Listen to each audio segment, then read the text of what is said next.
Nous allons passer à la prochaine étape. Et là, ce sera l'intervention de la seconde invitée autour de notre table. Il s'agit de Madame Pouan, qui est psychopédagogue, conférencière et formatrice. Et comme je disais tout à l'heure, c'est aussi quelqu'un que je vois beaucoup à la télé. Donc aujourd'hui, nous allons lui passer la parole.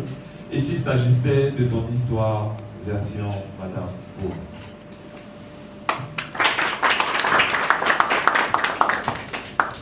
Je voudrais saluer Michel Félicie qui nous invite. Je voudrais saluer tout le monde et particulièrement ma sœur Catherine. Merci d'être là, d'apporter un peu plus de chaleur, de présence.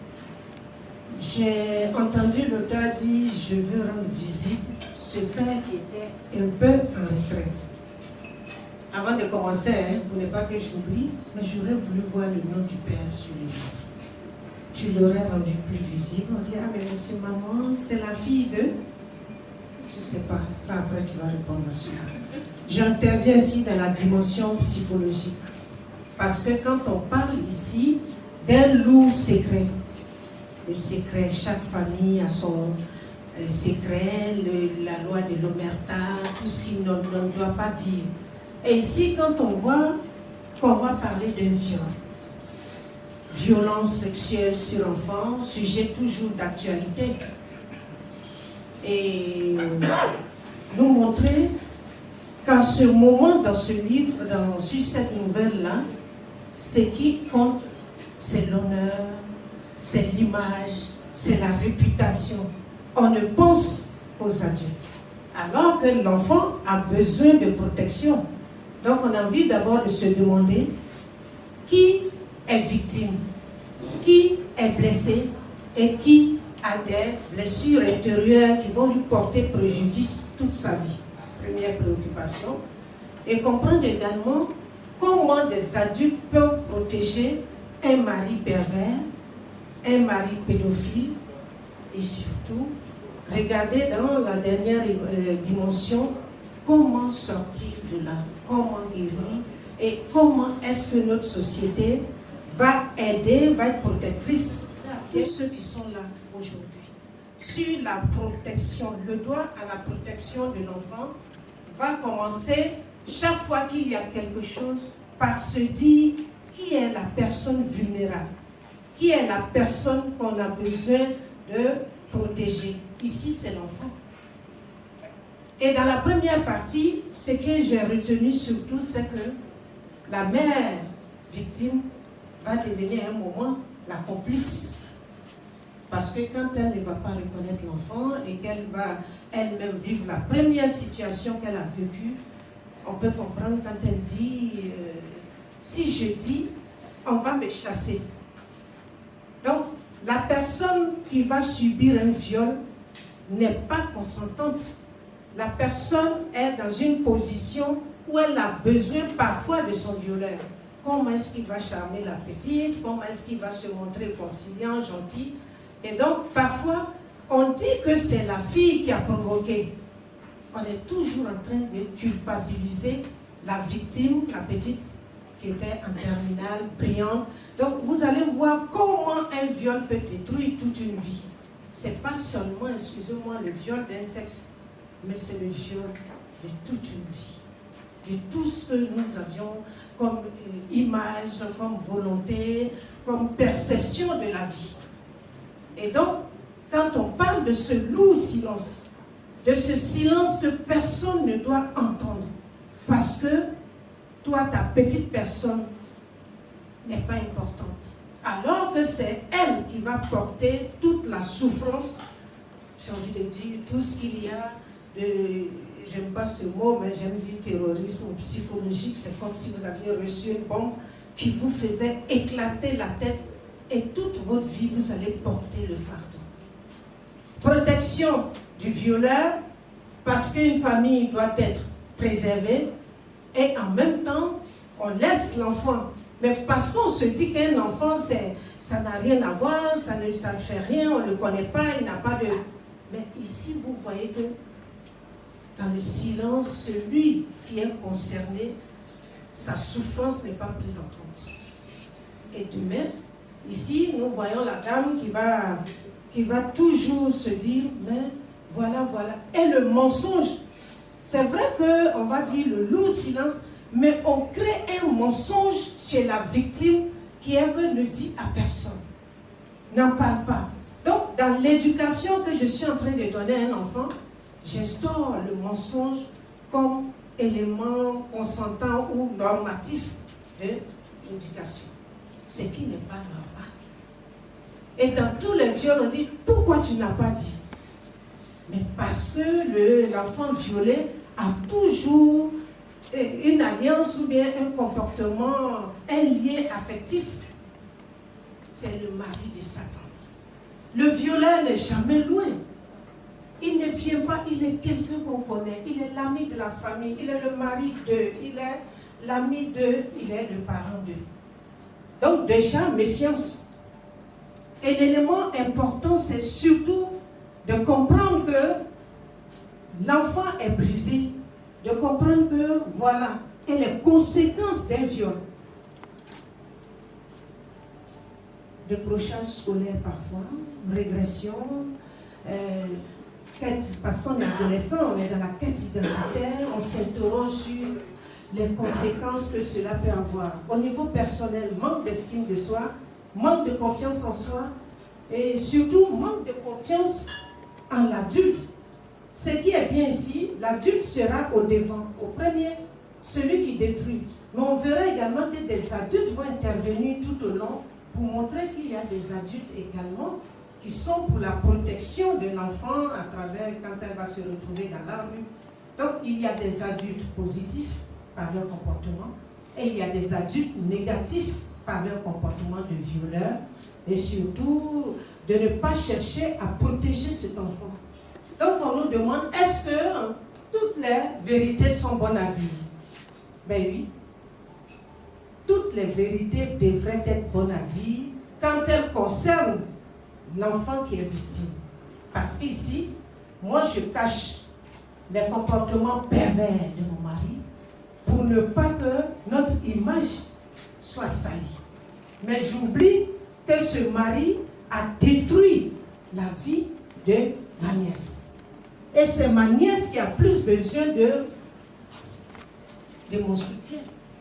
Et surtout, ne pas protéger le pervers ou le pédophile, parce qu'il y a la récidive. Et donc, ici, nous voyons qu'on nous emmène vers comment se comporter envers un enfant qui a été victime de l'abus d'un adulte. Voilà la question. Comment se comporter? Faut-il dénoncer? Faut-il protéger l'enfant au risque de détruire nos relations? Mais là, il y a un chantage qui va venir. Vous savez, le pervers vous tient toujours. Je vais tuer ta maman, je vais faire ceci. Il y a toujours une arme que celui qui a posé l'acte. Mais est-ce qu'on doit s'arrêter à cela en se disant qu'il faut un moment qu'il arrête, que cette personne au moins s'arrête? Ici, on dit non, vous avez tué, j'ai ça contre vous. Si vous dites, moi, je vous mets également, puisqu'on dit que la dame aurait tué quelqu'un. Mais est-ce qu'à ce moment-là, elle ne doit pas accepter de payer? C'est pour ça que l'écrit est bien, parce qu'on nous met face à notre réalité. À chaque moment, chacun se dit, voilà ce qui peut m'arriver. Mais personne ne se dit, voilà la vie détruite d'un enfant. On vous dit, vous accouchez, vous mentez à votre propre mère, on prend l'enfant, on le met là avec ma complicité, sans que je ne l'ai voulu, je deviens complice de l'abandon d'un enfant. Regardez comment le premier mensonge va vous enchaîner de mensonge en mensonge. J'abandonne cet enfant, je pars. Cet enfant va vivre tous les problèmes de la rue. Mais qui est? On a fini par faire de toi la complice de leurs actes. Parce que chemin faisant, tu ne vas pas dire que tu n'as pas accouché, tu n'as pas dit à quelqu'un. Donc, face à toute situation perturbante, pour un enfant qui se trouve, l'enfant a un droit, le droit à la protection. Tout adulte qui voit un enfant dans une situation de maltraitance, qui ne le protège pas, devient complice de tout cela. Et donc, voilà comment ce loup secret va aller faire des victimes. Enfants de la rue, enfants drogués, enfants qui vont se trouver dans la prostitution. Mais comme le livre le montre, il y a toujours des adultes qui vont intervenir et protéger. Et chaque fois qu'on va être là, regardez comment, quand on n'a pas eu justice, on cherche la mort. Quand on lui dit, monsieur Yapi est décédé. Mais ça veut dire quoi? Que l'enfant finit par avoir un sentiment de vengeance, à souhaiter, même étant grand, la mort comme élément qui va venir réparer l'injustice non subie, qu'on ne lui a pas donné, qu'elle a subie. Et donc, il est important, face à un viol, à des violences, de ne pas être complice d'un mari. Parce que là, il n'y avait même plus de mariage, hein, parce que on a envie de dire, ça se trompait, tout le monde avait un comportement. Donc, dans la dimension psychologique, quel est le rôle du parent ou de l'adulte face à un enfant qui est en situation de violence sexuelle ou de violence physique ou émotionnelle? C'est l'apport, c'est pouvoir. Maintenant, la personne qui a été blessée, c'est ça, on parle des blessures intérieures. Il faut, ici l'auteur l'a dit, elle a écrit, l'écriture est une forme de thérapie. Il faut également trouver les moyens de sensibiliser à partir de notre propre histoire. Ce faisant, je vais aider les gens en disant, voilà ce qui m'est arrivé, je n'ai pas parlé. À la fin, cet enfant s'est suicidé parce que cherchant, la quête identitaire, elle est difficile. Qui suis-je? Qui sont mes parents? Voilà ce que votre vie sera en train de chercher d'où vous venez, parce que la stabilité, la guérison ne peut venir que si je sais, je connais mon histoire. Je dis, j'ai lu les rêves de mon père d'Obama, mais à un moment, il a commencé à fumer la drogue et il a commencé à avoir des discours anti-blancs. Mais sa mère a dit, qu'est-ce qui se passe? Il dit que sa mère a compris qu'il pensait que ce sont les Blancs qui ont refusé le mariage entre son père et sa mère parce qu'ils étaient racistes. Mais quand la mère d'Obama lui a dit non, ce sont tes parents paternels au Kenya qui n'ont pas accepté que les Blancs souillent le sang d'Obama. Il dit que c'était un déclic. Parce que pour lui, ce n'était plus les Blancs qui étaient racistes, mais c'était les Noirs. Donc quand on connaît son histoire, il y a comme un cheminement vers la guérison intérieure. Et donc, tous ceux qui ont vécu des histoires, gardez tout ce qui ne s'exprime pas, s'imprime en nous, sous forme de souffrance, de frustration, de blessures et de déséquilibres à tous les niveaux. Et c'est pour ça qu'on va parler de mauvaise santé mentale, de personnes troublées, de personnes perturbées dans leur équilibre.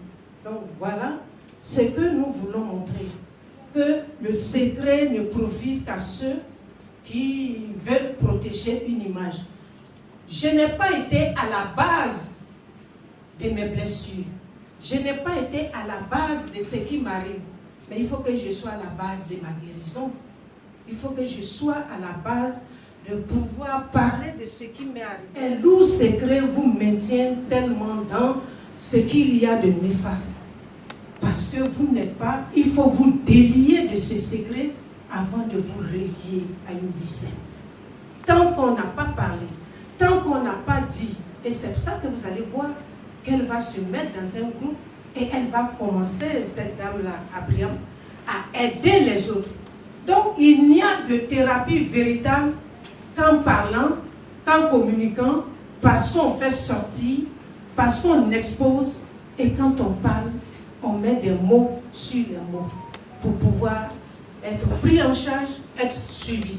Et donc comprendre que ce qui est important, et comme dit l'enfant, c'est d'être des adultes qui seront là pour aider l'enfant vulnérable, l'enfant à la merci des prédateurs, quel que soit le système, pour que l'enfant puisse avoir confiance en des adultes qui sont là, non pas pour bouleverser sa vie, mais pour l'aider à se construire ou bien à se développer dans la quiétude. Parce que si un adulte sait il a 58 ans, il viole une petite de 15 ans.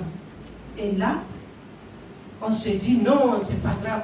Mais ça me dit que quelle est la valeur qu'on donne à la femme parfois, qu'elle est là et qu'elle peut supporter tout type d'homme, elle est là et qu'elle est faite seulement pour ça. Donc quand l'auteur nous parle de cette histoire, que chacun regarde, revisite les placards pour voir quels sont les cadavres que nous avons dedans et qu'on doit exposer et dont on doit se séparer. On ne peut pas, je termine, on ne peut pas être dans une société qui voit un être vulnérable et qui l'emmène dans le mensonge et qui l'emmène dans le déni de ce qui s'est passé pour que toute sa vie. Regardez une femme qui se marie, qui a des enfants, mais qui n'oublie pas un passé douloureux, qui n'oublie pas une histoire difficile, qui n'oublie pas. Parce que tant que vous n'allez pas faire face à vos blessures, tant que vous n'allez pas être dans la vérité de ce qui vous est arrivé, vous ne serez jamais la personne équilibrée que vous voulez être. Et c'est pour ça qu'il faut aider. Il faut faire l'écoute. Il faut ça. Si vous savez des choses, il faut aider les gens. Que ce soit son père qui lui ait fait un enfant, le dire va choquer, mais au moins la personne connaîtra la réalité de son vécu, de son histoire. Tant que tu ne connais pas ton histoire, tu seras tout le temps en train de chercher, de savoir qu'on te ment. À la fin, vous avez vu le suicide. Celui qui se suicide n'a pas envie de mourir. Attention. La personne a envie d'abréger ses souffrances, c'est différent. Et elle ne trouve pas en l'humain que nous sommes des voies autorisées ou bien des comportements capables de l'aider à trouver la solution à son problème. Donc pour elle, si je n'ai pas de solution, si je n'ai pas, la mort devient comme l'ultime solution. Ce n'est pas que j'aime la mort, mais la mort m'aide à abréger ma souffrance. Donc si je peux aider quelqu'un à avoir à connaître la vérité sur une histoire, parce que la fille a compris un moment, je sens qu'elle est ma mère, on sent, vous avez l'intuition, tout ça, mais personne ne veut lui dire. Je sens qu'il y a une vérité cachée. La vérité a été cachée, mais parce que je vais me donner la mort, vous serez en paix, puisque personne ne viendra dire. Est-ce que c'est ce que nous voulons, chacun et chacune ici, avoir des secrets qui peuvent perturber quelqu'un au point que je vais me donner, la personne va se donner la mort, et maintenant on va vivre des regrets éternels. Si on savait, on allait lui dire. Si on ne savait pas, le secret, tant qu'il met la vie de quelqu'un en danger, doit être divulgué. Et celui qui a posé l'acte doit payer. Il faut qu'on soit dans une société où on va dire, tu vas mettre ton père en prison, mais ce père-là, il a posé un acte. C'est parce qu'on est dans des pays où il n'y a pas de sécurité sociale. C'est pour ça qu'on dit, sinon si l'État, il y avait la sécurité sociale, on met ce père en prison et puis on vous prend en charge. Peut-être c'est ça qui freine encore les gens. Donc je termine en disant merci à l'auteur qui a voulu et qu'on en parle. Mais le secret concernant des enfants, aider ces enfants-là à guérir et aider les gens à retrouver. Aujourd'hui, on a ce problème-là où les gens sont en quête identitaire. Ce petit garçon qui prend le portable de sa maman et qui voit que sa mère a un amant. Il dit, je me demande si je suis l'enfant de mon père, parce que leur relation dure avant ma naissance. Voilà un secret. J'ai dit à la mère, tu en parles avec lui, mais la mère sait que ce n'est pas l'enfant de son mari. C'est pour dire que c'est au quotidien, ce qu'elle a dit, et je lui dis merci, et que chacun d'entre nous ici doit comprendre que si le secret concerne ma personne, je suis libre de ne pas divulguer. Mais tant que mon secret pose problème à une tierce personne et j'ai la solution de la vérité pour que cette personne connaisse la réalité, à mon âme et conscience, je dois pouvoir me détacher, être honnête. Je suis honnête avec ma conscience. Le nom d'une famille, on le fait avec les enfants microbes de Côte d'Ivoire dont j'ai la charge. On dit, les parents disent mon nom. Je dis, mais l'enfant est en train d'être introgué. Vous ne l'aidez pas, vous dites, il gâte mon nom. Entre le nom de quelqu'un et la vie d'une personne, qu'est-ce qu'on choisit? La vie de la personne. Et je termine en disant, la vie d'une personne, maintenir quelqu'un en vie est la meilleure des choses. Le nom peut se laver, tout peut se laver, mais la mort de cette fille, elle ne peut plus revenir à la vie. Voilà ce que je voulais dire dessus, pour que chacun d'entre nous comprenne la dimension psychologique dans les relations et surtout permettre à chacun d'avoir un équilibre émotionnel, psychologique. Je vous remercie. Merci beaucoup, Madame Cohen. Merci pour cette intervention qui est assez riche